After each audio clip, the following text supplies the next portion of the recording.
今天我们来修一台这个烧水壶啊，这个叫做养生壶，这个功能还是蛮强大的啊。有煮发茶啊，有这个果茶这些，还有什么药膳啊、煲汤。咱们来看一下这个故障现象是什么。开机呢可以选择功能，都是正常啊。然后呢，这个就是不能加热啊，功能选择正常，也不报故障代码。好了，这一个的话，我们来看一下怎么维修啊。我们现在把这个水给倒掉，然后我们首先先测一下这个水壶的加热管与这个温度控制器。我们现在拆机来一步一步测试一下，看看究竟是哪里问题啊。这个是荣仕达的养生壶。好了，我们现在拆机来看一下。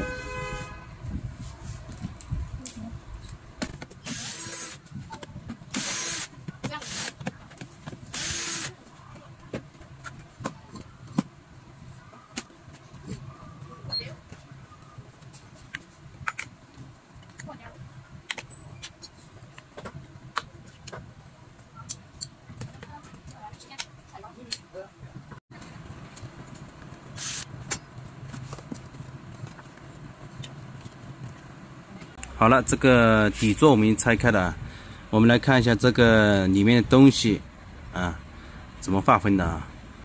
这个就是检测温度的一个感应头，然后呢，这个就是防干烧的一个温控器啊。如果这里面没有水，你还一直烧的话，它到一定温度，这个就会保护了啊，断开。然后呢，这一个就是加热管。然后这里面这个就是底座。我们把望远表打到电阻档，首先我们来测一下这个加热管，看是不是好的。这是第一步。如果这个加热管如果是没有阻值的话，或者是达到了这个上千欧的话，那这个肯定是坏了。如果是几十欧到100欧的话，那就是正常的啊。几十欧是正常的。这个几十欧姆，大家看一下，现在是测的是60.2，说明这个加热管就正常的。再来测一下这个温控，这个短路的就正常，如果是开路的话就损坏了。还有呢，就是这个温度感应头，我们只要测这个两端啊，它这个温度感应头呢，这个阻值的话是在100K 左右啊，这是在这个温度没有起来的常温下的一个阻值。现在我们看一下是75.25，是正常的啊。如果这个阻值很大或者是很小，都是损坏的这种表现啊。像现在的话，这个里面没有加热，所以说这个在常温下应该是在几十 K， 那就说明这个感应头是好的。好了，这个检测完之后呢，我们可以发现呢，这个上面这里面呢是没有问题的。我们现在把这个给装进，然后我们再来测一下底座，那就有可能是这个底座或者是这个控制板的那个可控硅啊，控制温度那里可能有问题了。这个底座的话，我们拆开了。首先在修的时候呢，我们再来把这个板子来分解一下。我们看看是在修哪些地方。现在这个是通电的话，像这一块，它是一个主容降压的一个电路。然后呢，这一块呢是控制部分，这一个是报警器。它这里这根蓝色的线进来的细线呢，它是这个温控头的两条线。然后像这个铁块下面呢，就是控制这个加热的可控硅。